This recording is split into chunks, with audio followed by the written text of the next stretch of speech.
اعوذ باللہ من الشیطان الرجیم۔ پناہ مانگتا ہوں میں اللہ کی شیطان مردود سے۔ بسم اللہ الرحمن الرحیم۔ السلام علیکم ورحمۃ اللہ وبرکاتہ۔ احتلام سے روزہ ٹوٹ جاتا ہے یا نہیں، یہ نوجوان یہ مسئلہ ضرور سن لیں۔ نوجوانوں کے لیے سننا بے حد ضروری اور بہت مفید ہے کہ کیا احتلام سے روزہ ٹوٹ جاتا ہے یا نہیں۔ تقریباً 80% جو لوگ ہیں نا وہ اس مسئلے کو نہیں جانتے، وہ سمجھتے نہیں ہیں اس مسئلے کو کہ اس مسئلے کی در حقیقت کیا ہے، کہ کیا واقعی ہمارا روزہ اس سے ٹوٹ جاتا ہے یا نہیں ٹوٹتا۔ تو اس کی مکمل تفصیلات میں جانے سے پہلے گزارش ہے کہ اگر آپ نے ابھی تک میرا چینل سبسکرائب نہیں کیا تو میرے اس چینل کو کر لیں سبسکرائب اور بیل آئیکن کو دبا لیں تاکہ اس طرح کی لیٹسٹ اور نئی نئی ویڈیوز آپ تک بآسانی پہنچ سکے۔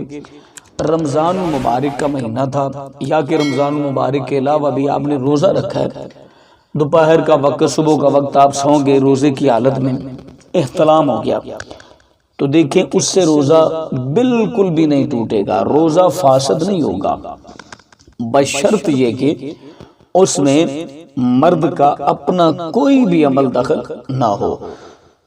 اگر اس میں اپنا عمل دخل ہے تو پھر یہ نوبت آ گئی، تو پھر روزہ فوراً فاسد ہو جائے گا۔ اگر اپنا عمل دخل نہیں، یہ قدرتی طور پر یہ عمل ہو گیا، آپ کو علم نہیں ہے اس بات کا، اس چیز کا، نہ ہی تو آپ کا عمل دخل ہے، نہ ہی آپ نے کوئی ایسی حرکات و سکنات کی کہ جس کی وجہ سے یہ نوبت پیش آئے، تو پھر آپ کا روزہ نہیں ٹوٹا۔ اکثر کیا کرتے ہیں کہ جب احتلام ہو جاتا ہے تو وہ نوجوان کھا پی لیتے ہیں تو وہ گناہ گار ہوتے ہیں، وہ روزہ خود اپنا توڑ دیتے ہیں، حالانکہ احتلام سے روزہ فاسد قطعی طور پر بھی نہیں ہوتا۔ جب وہ یہ سمجھتے ہیں کہ ہمارا روزہ فاسد ہو گیا، اب تو ہم کھا پی لیں گے تو کیا ہوگا، تو اس وقت ان کا روزہ فاسد ہوتا ہے، البتہ احتلام سے روزہ فاسد نہیں ہوتا۔